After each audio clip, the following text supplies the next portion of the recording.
लड़के के मामले से मुझे दूर रखना। नसीम शाह की वीडियो शेयर करने का मामला गलत रुख इख्तियार कर गया। भारतीय अदाकारा उर्वशी रौटेला ने भी अहम पैगाम जारी कर दिया। भारतीय मॉडल, डांसर और अदाकारा उर्वशी रौटेला ने पाकिस्तानी क्रिकेटर नसीम शाह की वीडियो अपने इंस्टाग्राम स्टोरी पर शेयर करने के मामले को मीडिया कवरेज दिए जाने पर कहा कि मामले ने गलत रुख इख्तियार किया। भारतीय अदाकारा के इंस्टाग्राम पर चंद दिन कबल एशिया कप के पाकिस्तान और भारत के मैच के दौरान नसीम शाह की एडिट शुदा वीडियो स्टोरी में शेयरिंग की गई थी, जिस पर अदाकारा खबरों की जीनत बनी थी। उर्वशी रौटेला की जानिब से शेयर की गई वीडियो में नसीम शाह को क्रिकेट ग्राउंड में मुस्कुराते हुए दिखाया गया था, जबकि इसी वीडियो में अदाकारा खुद हैरानगी से पाकिस्तानी टीम को देखती दिखाई दी थी। मैच में पाकिस्तान ने भारत को शिकस्त दी थी, मगर मैच से ज्यादा उर्वशी रौटेला की जानिब से नसीम शाह की मुस्कुराने की वीडियो शेयर करने की खबरें वायरल हुई और लोगों ने इस पर तरह तरह के तबसरे किए थे कि मुस्तकबिल में भारत से एक और खातून पाकिस्तानी लड़के से शादी करेगी। वीडियो वायरल होने के बाद पाकिस्तानी और भारतीय मीडिया में इस पर बहुत सारी खबरें शाया और नशर हुई थी,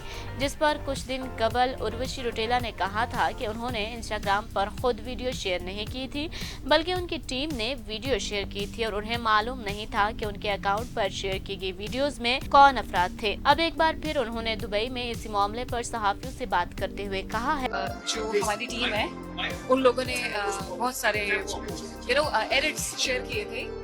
सारे के सारे फैंस जो हमारे होते हैं इतनी मेहनत करके कुछ एडिट्स बनाते हैं, so sometimes it's very important to give them back. है कि उनकी टीम की जानिब से शेयर की गई वीडियोस उनके मदाहों ने भेजी थी। उन्होंने कहा कि उन्हें या उनकी टीम को मालूम नहीं होता कि वीडियोस बनाकर भेजने वाले अफराद कौन हैं। ताहम वो उनके मदाह होते हैं और वो इतनी मेहनत करके उन्हें वीडियोस भेजते हैं, तो वो उनकी कदर करते हुए वीडियोस अपने सोशल मीडिया पर शेयर करती है। जबकि उनसे पूछा गया कि वो नसीम शाह की वीडियो शेयर करने और उसके वायरल होने पर क्या कहेंगी, तो उन्होंने जवाब दिया कि मज़कूरा वीडियो का मामला आउट ऑफ जोन हो गया, यानी वो दूसरा रुख इख्तियार कर गया या इसका मतलब गलत लिया गया।